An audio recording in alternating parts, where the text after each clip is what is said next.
cor pulmonar, ¿ya? Acuérdense de esto, ¿no? Este es un problema cardíaco o síntomas cardíacos. ¿Por qué? Por un problema pulmonar. Así de simple. Eso tiene que estar en sus cabezas. Entonces, el cor pulmonar, corazón pulmonar o cardiopatía pulmonar, es una cardiopatía producto de un problema pulmonar. ¿Ya? Eso se llama cor pulmonar. Entonces, el cor pulmonar se hace referencia a la alteración, estructura, función, ventrículo derecho. ¿Por qué? Por alteración principalmente en la vasculatura pulmonar. Entonces, para nosotros tener cor pulmonar, tiene que haber una condición. Y la condición es que este paciente tenga hipertensión pulmonar. Entonces, hay una hipertensión arterial sistémica, que es la que manejamos, y hay también una hipertensión arterial pulmonar. ¿Ya? Yo elevo la presión en la arteria del pulmón, la presión está alta acá. ¿Qué va a pasar con ese ventrículo derecho? ¿Tiene músculo el ventrículo derecho? Sí, doctor. ¿Cuánto? Poquito. ¿Tiene presión el ventrículo derecho? Poquito. ¿Quién lo jala al ventrículo derecho? El ventrículo izquierdo lo jala a través del septo interventricular. Entonces, si yo tengo presión acá alta en la pulmonar, el ventrículo derecho va a fallar. Entonces, si falla el ventrículo derecho, ¿qué esperaríamos encontrar nosotros en ese paciente? Muevan al cerebro un ratito. Entonces,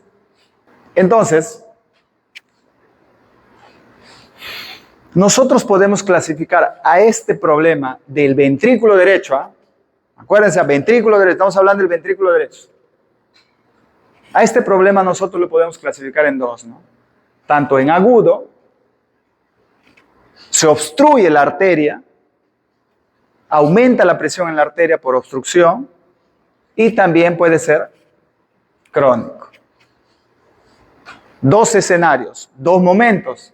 ¿Qué puede obstruir la arteria pulmonar? Arteria pulmonar. Acuérdense bien de eso. ¿Qué puede obstruir la arteria pulmonar de manera aguda? Un trombo que se vaya a meter en la pulmonar.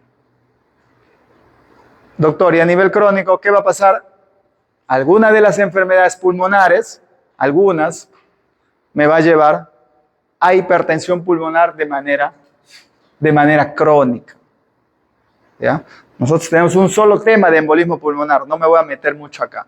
Pero su síntoma de este paciente va a ser una insuficiencia cardíaca derecha aguda, ¿ya? Por embolismo pulmonar. Entonces, nosotros vamos a tener el cor pulmonar crónico. Doctor, ¿y por qué se produce un cor pulmonar crónico? Por todo lo que ustedes van a ver a lo largo de este curso de neumología. Van a tener enfermedades que producen vasoconstricción por hipoxia. Una enfermedad que produce hipoxia. Fácil, doctor, el EPOC. Ya. ¿Qué produce? Vasoconstricción. Entonces, ¿esto qué me va a generar si yo genero vasoconstricción arterial pulmonar? La presión se va a elevar. ¿Ya? Entonces, yo voy a tener bronquitis crónica, EPOC, fibrosis quística. La hipoxemia me lleva a vasoconstricción pulmonar y eleva la presión pulmonar. Doctor, otro más. ¿Qué más? Enfermedades que causan obstrucción de la vasculatura pulmonar. También hay TEP crónicos, hay embolismos pulmonares crónicos. Los hay. Y no solo eso, ¿no? También ahí vamos a ver los tromboembolismos recurrentes, la hipertensión pulmonar primaria, que es un tema también que van a ver ustedes en el curso de neumología.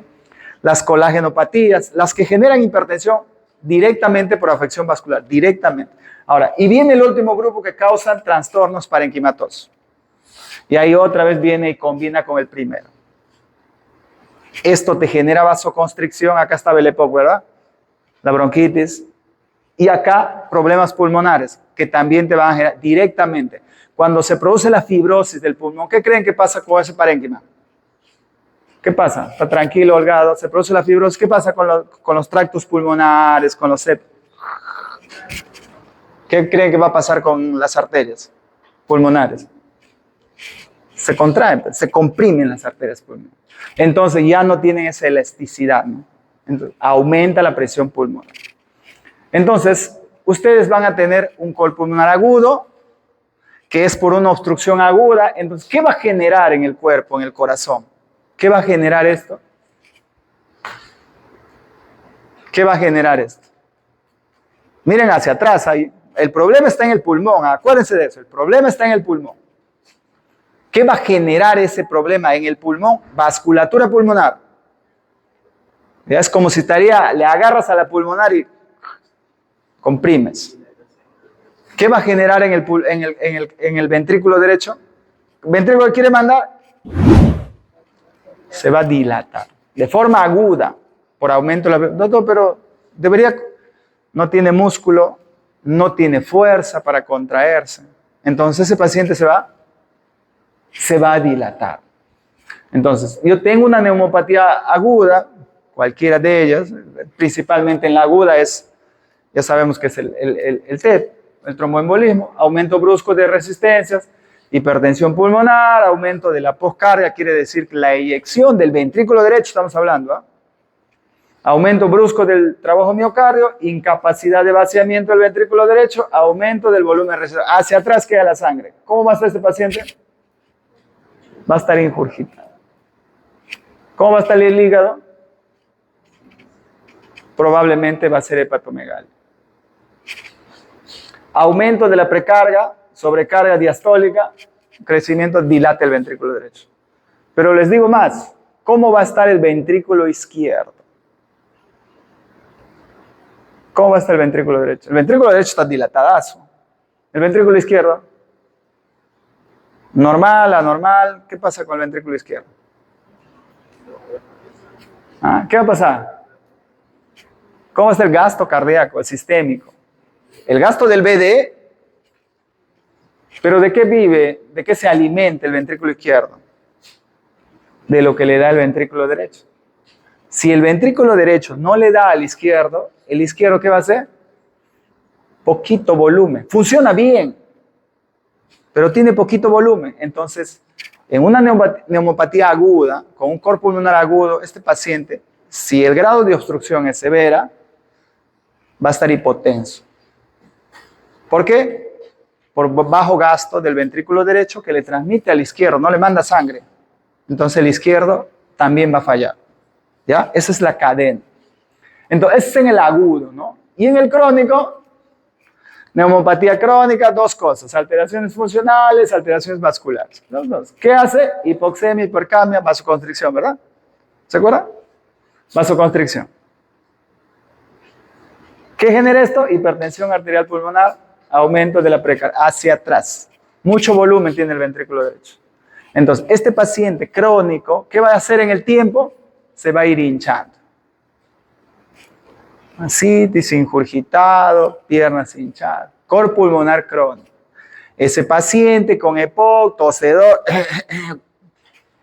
placas así con tractos fibrosos, con bronquiectasia. Ese paciente, lo que tenía problema, caminaba y se cansaba o estaba utilizando oxígeno domiciliario, ese paciente empieza a hincharse. ¿Qué está haciendo? Ya está haciendo la evolución de esos pacientes, es ir a la hipertensión pulmonar y al cor pulmonar. En este caso, un cor pulmonar crónico. Entonces, miren ustedes, y acá hay una diferencia. Aumento del trabajo del ventrículo derecho. Crecimiento ventricular. En el tiempo, este corazón va engrosándose un poquito al menos, tratando de vencer, a ayudarle para que pueda mandar más sangre hacia el otro lado. Entonces, en el crónico, el paciente viene con corazón derecho, se va hipertrofiando. En el agudo, ¿qué generaba? Dilatación. ¿Ya? Entonces, tenemos el agudo y el crónico. Vamos. Entonces, tenemos la hipertensión arterial pulmonar. Les recalco, este es un tema aparte que van a ver como parte de sus sílabos. Ahí está. Acá hay 5 grupos y bla, bla, bla. ¿Cómo se diagnostica cuando la presión pulmonar está un poco más de 25, calculado por cateterismo cardíaco derecho? Eso es algo que ustedes van a ver más adelante. ¿A dónde quiero ir con esto? Miren ustedes, 5 grupos. El tipo 1, tipo 2 y todo eso. El grupo 1, perdón. 3, 4 y el grupo 5. Todas estas enfermedades existen. No voy a pensar que yo me las estoy inventando. Todas esas. ¿Y qué te van a generar esto? Un cor pulmonar crónico. Un cor pulmonar crónico. Y acá también está la enfermedad pulmonar tromboembólica crónica. Porque existe eso también. Esos pacientes que requieren anticoagulación de manera permanente. ¿Ya? Entonces, este es solamente un grupo. Este es el grupo de las hipertensiones pulmonares primarias. Están clasificadas en 5 grupos. Por ahí, acá también está dentro. ¿Dónde está acá?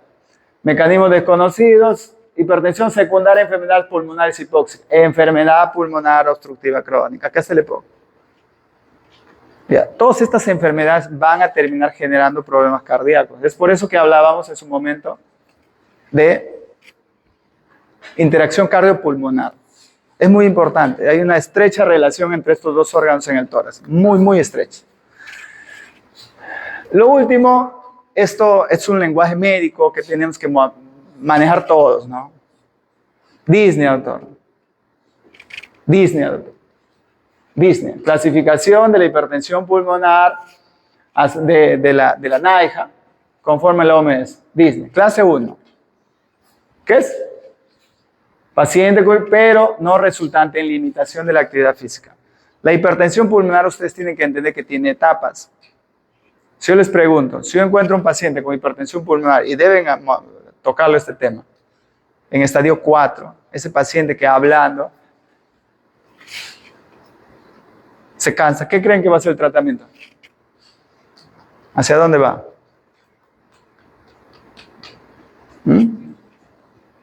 Pónganse en el contexto. No es la clase de hipertensión pulmonar. Yo solamente les quiero dejar la clasificación para que ustedes vean que hay todo eso, ¿no? Porque la hipertensión pulmonar puede ser leve, puede ser moderada y puede ser severa. Y cada uno tiene un esquema de manejo diferente. ¿Ya?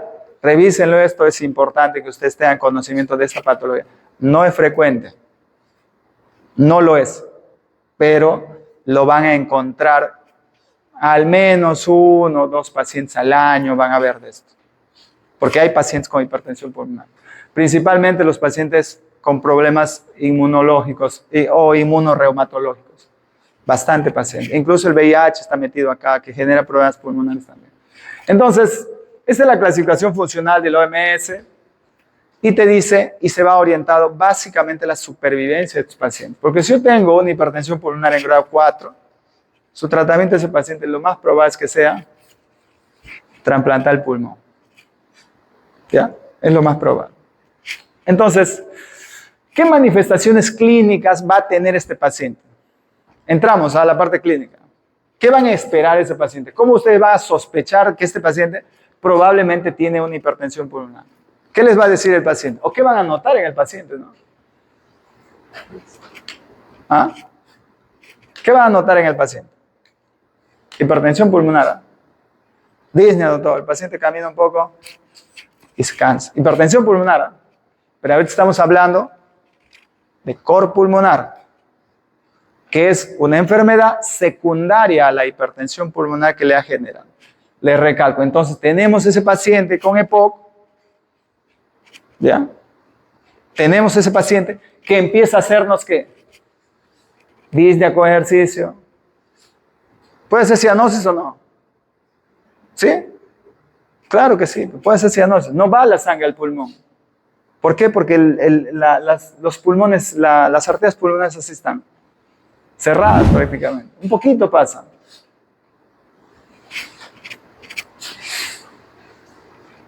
Signos de hipertensión pulmonar crónica. Ustedes han visto sus dedos de los pacientes que viven en la sierra. Altura 3.000, 4.000. ¿Han visto? Ligera hipoxemia tienen ellos, o sea, no es una hipoxemia severa. Por el ambiente donde viven. Sus uñas son un poco engrosadas.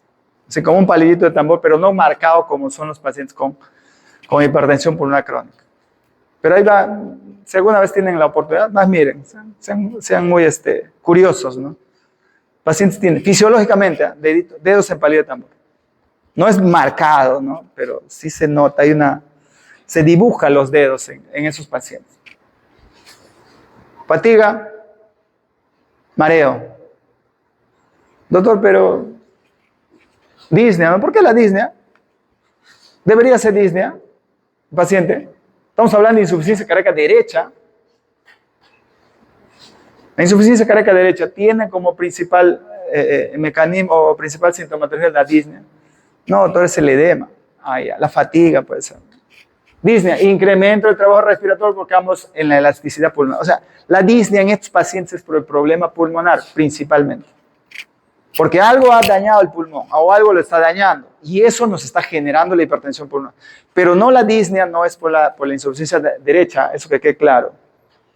La disnea es porque hay alteración de la mecánica respiratoria, la elasticidad y todo eso. ¿Ya? ¿Qué más, doctor? Hipoxia. ¿La hipoxia por qué es? ¿Por el pulmón o por el corazón? Por el pulmón, pues. La patología pulmonar le está llevando a la hipoxia. Reducción en la permeabilidad capilar, pérdida de la relación BQ, alteración o cortocircuitos intrapulmonares. Patologías pulmonares. Entonces, ustedes van a encontrar, ¿cuál es la clínica predominante de estos pacientes? El síntoma pulmonar. A ese paciente ustedes le van a empezar a ver que se empieza a edematizar. Ese es el col pulmonar.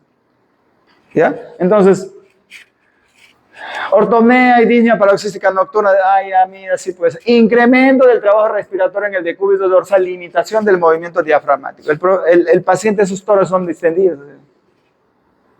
Se echa y no pueden respirar porque ya no tiene fuerza, no expande. Les puede generar esto también. Pero no es porque el paciente, ustedes se acordarán que la disnea paroxística nocturna era ¿por qué? Porque se congestiona en el pulmón en la madrugada, ¿verdad? Tiene mucho edema, el edema se funde, va al corazón, el corazón izquierdo no funciona bien y el edema se queda en el pulmón y el paciente o hace ortopnea, no tolera el decúbito. ¿Por qué? Porque se congestiona el pulmón. En este caso no es eso. ¿Ya? No es eso. ¿Qué más tenemos? Síncope, doctor. ¿Por qué puede haber síncope en estos pacientes? ¿Por qué se desmaya? ¿Por qué puede desmayarse?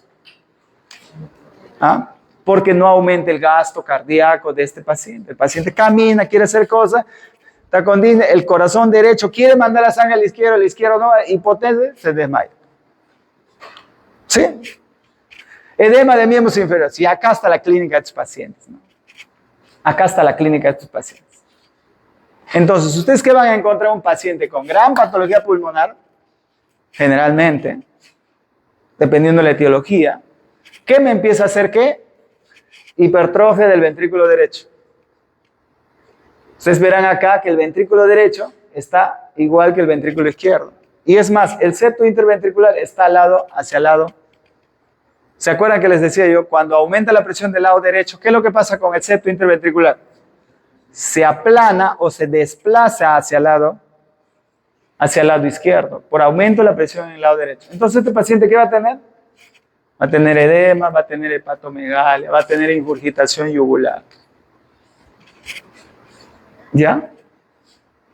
Ingurgitado, hepatomegalia, edema de miembros inferiores. Choque de punta. ¿Dónde va a ser el choque de punta? Ponen el talón acá, crecimiento del ventrículo derecho. Básicamente, insuficiencia cardíaca del ventrículo derecho. ¿Estamos? Doctor, ¿y cianosis? Sí, pues ya les he dicho que sí hay cianosis. Doctor, ¿y puede ser dolor en el pecho este paciente? Sí, claro que sí. Dolor torácico típico, sí, va a caminar y le va a doler el pecho. No le llega sangre al lado izquierdo. Entonces esas coronarias también van a estar hipoperfundidas. Entonces ese paciente puede hacer dolor torácico. ¿Ya?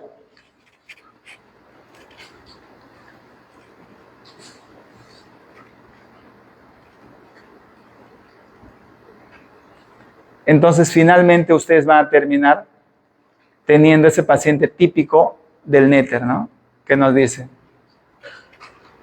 Ese va a ser el paciente. ¿Pero qué lo lleva a esto? Un problema pulmonar. Acuérdense, ¿eh? Y esa es la definición. Cor pulmonar, ¿qué significa? Insuficiencia cardíaca del ventrículo derecho, secundaria a un problema pulmonar. Doctor, puede ser aguda, por un tromboembolismo pulmonar o puede ser crónica por enfermedades que alteran la vasculatura, el parénquima o que genera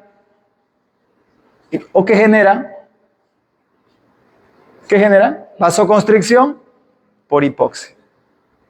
Ahí están las enfermedades. Entonces, de acuerdo a algunas patologías podemos encontrar tal vez algunos signos, ¿no? Este paciente va a tener una dilatación del ventrículo derecho. ¿Qué creen que va a pasar con la válvula tricuspidia? Si se dilata el ventrículo derecho, ¿qué va a pasar con el anillo tricuspidio? También se va a dilatar. Entonces, ¿qué va a pasar con este paciente? Va a tener una regurgitación tricuspidea. Tú le pones el estetoscopio en el pecho, cuarto espacio intercostal derecho, foco tricuspidio, y van a encontrar un soplo. Doctor, pero puedo encontrar un soplo arriba también, diastólico, pulmonar, por insuficiencia pulmonar. Sí, claro. Está muy aumentada la presión en el pulmón, entonces la sangre va hacia la pulmonar y regresa y genera una insuficiencia de la válvula pulmonar. ¿Estamos? Entonces, para hacer el diagnóstico que tenemos, ¿no? Entre todo, electro, radiografía, tomografía, ecografía, resonancia y el cateterismo cardíaco. Vamos de a poquito. Radiografía, ¿qué vamos a ver en la placa? ¿Qué vamos a buscar en la placa? ¿Ah? El problema pulmonar. Por ahí te vas a orientar hacia el corazón que está un poco crecido, hacia el lado derecho. ¿Ya? El problema pulmonar principalmente, ¿no? Entonces, este es un signo que ustedes deberían aprender a ver. Esta cosita de acá, ¿ven? Esto que sobresale acá. Esta lomita de acá. Así viene, callado, viene el callado y debería bajar y se dibuja. Pero aquí en esta parte, esta de acá, zona convexa, esa es la pulmonar. Y cuando hay presión pulmonar, el tronco de la pulmonar se dilata porque la sangre va y no puede irse completa y termina dilatándose. Esta dilatación es la que genera esta cosita de acá. Esto es un signo de hipertensión pulmonar. Aparte también los cilios se van a ver un poquito dilatados y afuera no va a haber nada de vasos o muy poco. ¿Por qué? Porque los vasos distales en este caso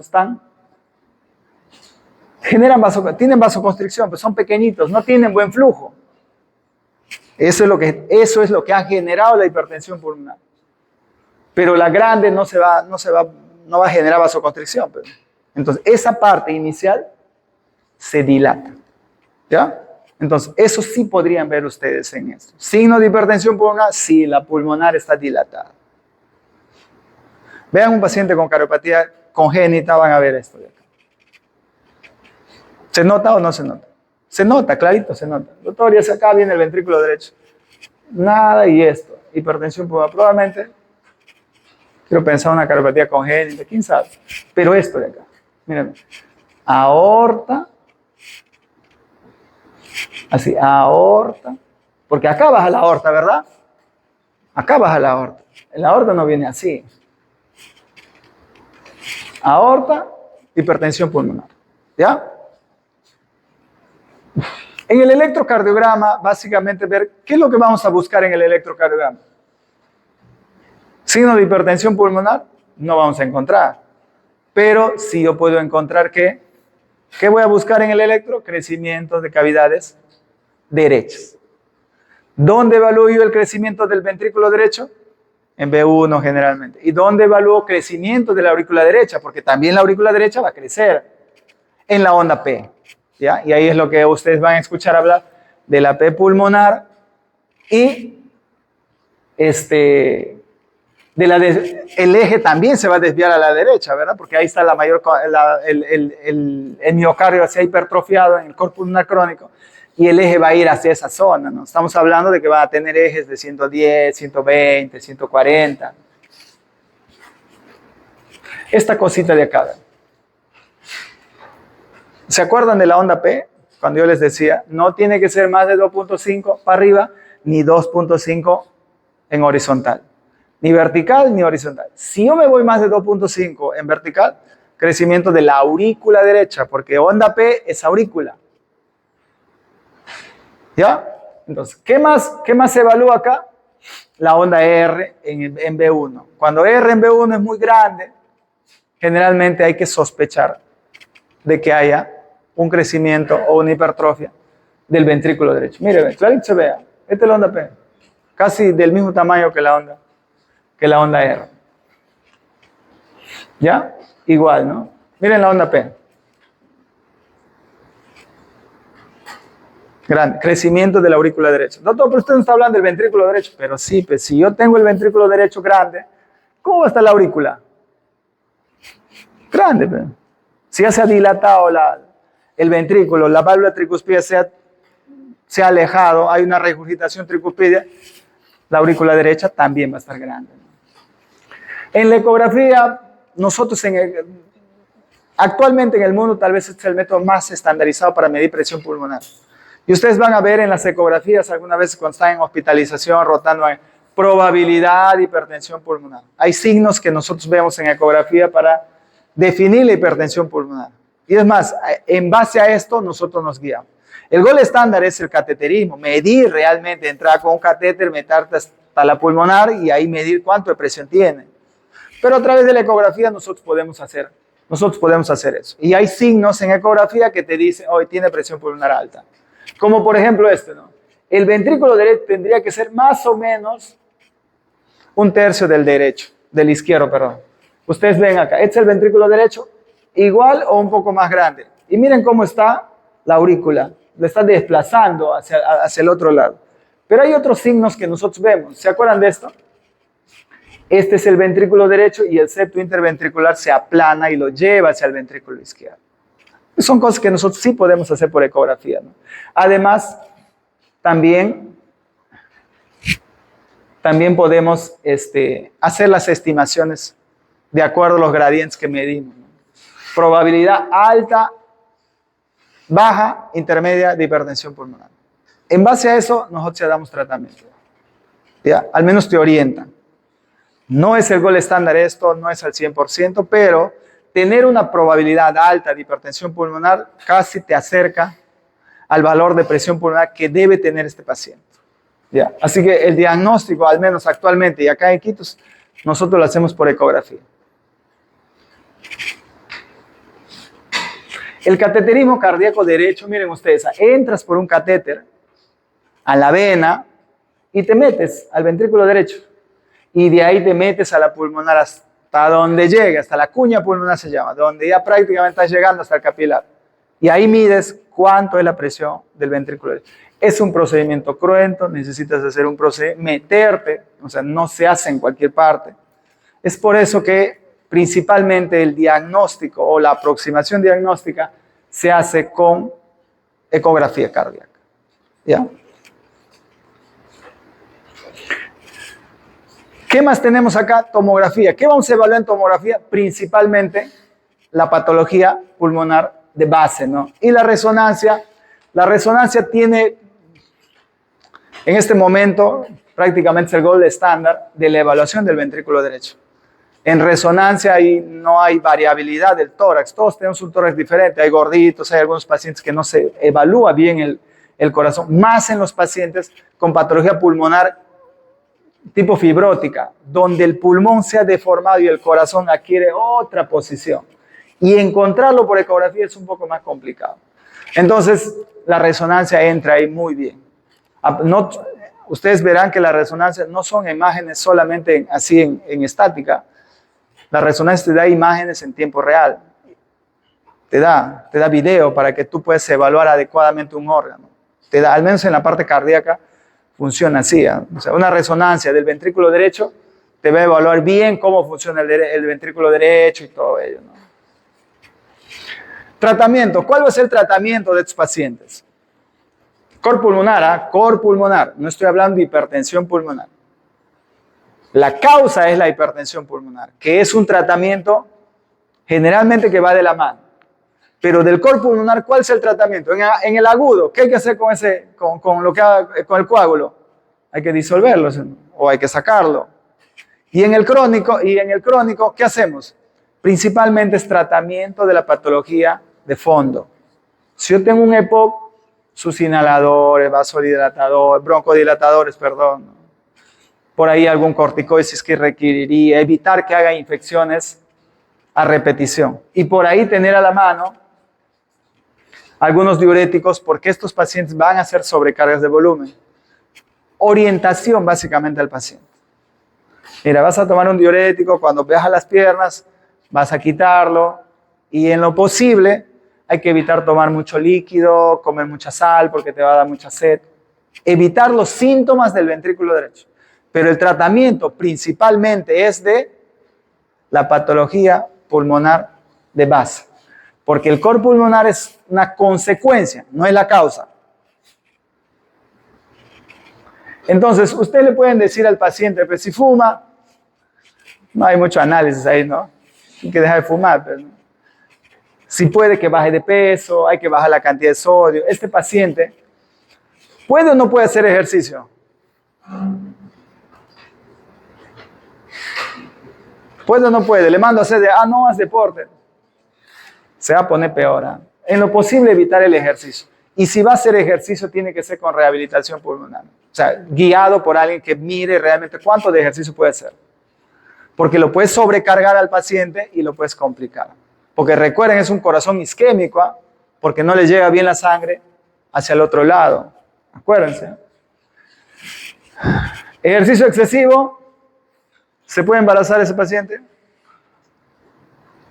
Recuerden, este es un cuerpo ya hipóxico por la hipertensión pulmonar y por la causa primaria de la hipertensión pulmonar. Ya es de por sí un corazón hipóxico, un cuerpo hipóxico.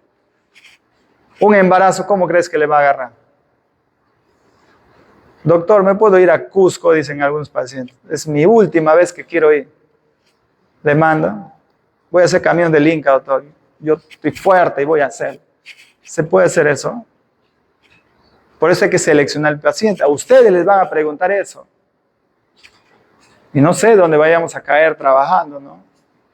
En un aeropuerto, quién sabe, o en la altura. No sabemos. Entonces, ustedes tienen que tener presentes enfermedades. EPOC, doctor. ¿Qué utilizas? Mis inhaladores. No, utilizo oxígeno domiciliario. ¿Te hinchas? Un poquito. Ya, este ya tiene un cor pulmonar. Este ya tiene un cor pulmonar. Entonces, tengo que ser más cauto en lo que yo le voy a recomendar. Ejercicio, lo mínimo necesario. Tal vez estáticos, nomás, ¿no? De extensión para mejorar la capacidad pulmonar, porque sí hay eso, para mejorar la capacidad pulmonar, perdón. Porque hay ese tipo de ejercicio. Pero ejercicios así, mira, vas a salir a correr en la mañanita a las 6 de la mañana, vas a ir al estadio, eso está proscrito, ¿ya? Entonces, oxígenos, vasodilatadores pulmonares, si es que hay hipertensión pulmonar primaria, diagnosticada, al menos del tipo 1 y 4. Diuréticos, básicamente para disminuir la cantidad de volumen que tiene este paciente. Y ahí acaba todo. Doctor, ¿y qué diuréticos? ¿Qué diuréticos tenemos? Furosemida y espironolactona principalmente. ¿Ya? ¿Para qué? Para evitar la sobrecarga de volumen. Nada más, pero recuerden, esto es una consecuencia, no es una causa. Entonces, ¿qué tenemos que tratar? La causa. Doctor, pero acá dice inotrópicos, dobutamina, dopamina, ¿se puede utilizar? En el agudo, sí, claro, está haciendo falla del ventrículo derecho. Ese ventrículo derecho no se está contrayendo. Entonces, yo le puedo poner un inotrópico para mejorar un poquito su contracción y de esa manera elevarle la presión arterial, porque este paciente probablemente esté en un shock obstructivo. ¿Ya? ¿Estamos? Está fácil esto, ¿no? Esta parte de acá. Trasplantar un pulmón. Parece, ¿no? Entonces, el tratamiento básicamente va siempre orientado a la causa, ¿no? Traten el EPO, traten el EPI, o sea, traten lo que le está generando el cor pulmonar. Pero Este es un resumen, lo pueden revisar en casa en realidad. ¿Qué se puede hacer en cada uno de ellos, ¿no? Medidas generales. En general nosotros, incluso yo, lo que hago solamente es esta parte. Hasta acá llego yo. Poca sal, que no fume, que haga alguna de actividad física suave nomás. Que se vacune, neumococo, influenza, COVID-19 para que no haga una infección. Que no se embarace. Y evitar al máximo cualquier desencadenante de una complicación. El resto, el EPOC, el CPAP que utilizan algunos pacientes. ¿Qué más? Acá hay diuréticos también, si nosotros tenemos sobrecarga de volumen. Es un bonito resumen. Le dan una miradita, por favor. Entonces, el pronóstico de estos pacientes son malos, porque es evolución ya de la enfermedad. Una enfermedad que no ha sido bien controlada a la larga, ¿qué es lo que va a hacer? Va a ser hipertensión pulmonar. Y la hipertensión pulmonar ya no puede regresar. Ya. Entonces su pronóstico de estos pacientes realmente es malo. Cuando ya hacen edema, cuando ya se congestiona, ya hacen ascitis, ya es malo realmente.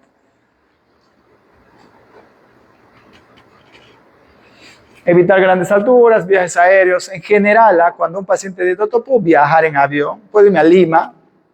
Si bien es cierto, la mayor parte de los aviones están presurizados, asumimos que tienen la misma presión acá que arriba en el avión. En general, más o menos estamos hablando de cerca de 2.000 metros sobre el nivel del mar en el avión. O sea, no es al nivel del mar en realidad, ¿no? Siempre, no sé si ustedes han sentido un poquito que les falta un poquito el aire cuando están volando, ¿no? Entonces, estos pacientes idealmente no deberían volar, ¿no? ¿Ya? Acuérdense de eso, ¿eh? Menos pues mandarles a la altura, ¿no? Ya pues chicos, entonces lo último que queda acá ya pues desafortunadamente es esto, ¿no? Es esto, el trasplante pulmonar, que no es algo que está a libre disposición, ¿no? Ya, ahí creo que acabamos todo.